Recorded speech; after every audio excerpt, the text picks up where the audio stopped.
بسم الله الرحمن الرحيم قل أوحي إلي أنه استمع نفر من الجن فقالوا إنا سمعنا قرآنا عجبا يهدي إلى الرشد فآمنا به ولن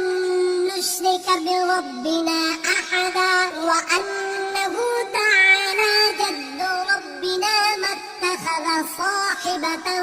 ولا ولدا وأنه كان يقول سفيهنا على الله شططا وأنا ظننا أن لن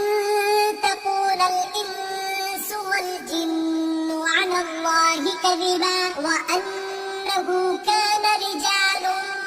من الإنس يعوذون برجال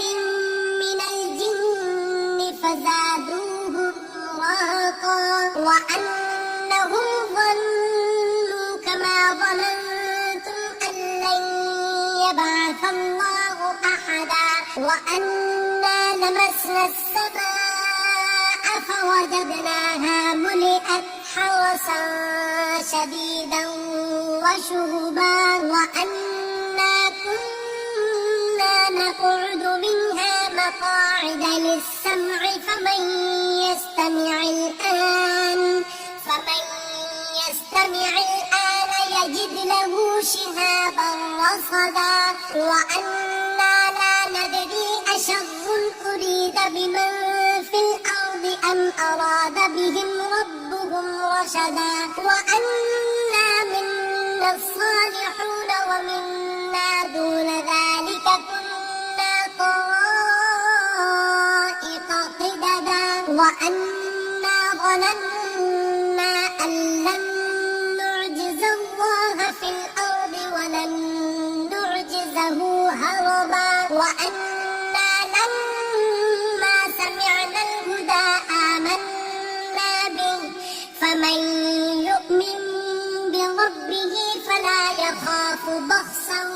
ولا رهقا وأنا منا المسلمون ومنا القاسطون فمن أسلم فأولئك تحروا رشدا وأما القاسطون فكانوا لجهنم حطبا وأن لو استقاموا على الطريقة لأسقيناهم ماء غدقا لنفتنهم فيه ومن يعرض عن ذكر ربه يسلكه عذابا صعدا وأن المساجد لله فلا تدعوا مع الله أحدا وأنه لما قام عبد الله يدعوه كادوا يكونون عليه لبدا قل إنما أدعو ربي ولا أشرك به أحدا قل إني لا أملك لكم ضرا ولا رشدا قل إني لن يجيرني من الله أحد ولن أجد من دونه ملتحدا إلا بلاغا من الله ورسالاته ومن يعص الله ورسوله فإن له نار جهنم خالدين فيها أبدا حتى إذا رأوا ما يوعدون فسيعلمون من أضعف ناصرا وأقل عددا قل إن أدري أقريب ما توعدون أم يجعل له ربي أمدا عالم الغيب فلا يظهر على غيبه أحدا إلا من ارتضى من رسول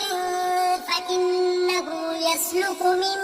بين يديه ومن خلفه رصدا ليعلم أن قد أبلغوا رسالات ربهم وأحاط بما لديهم وأحصى كل شيء عددا.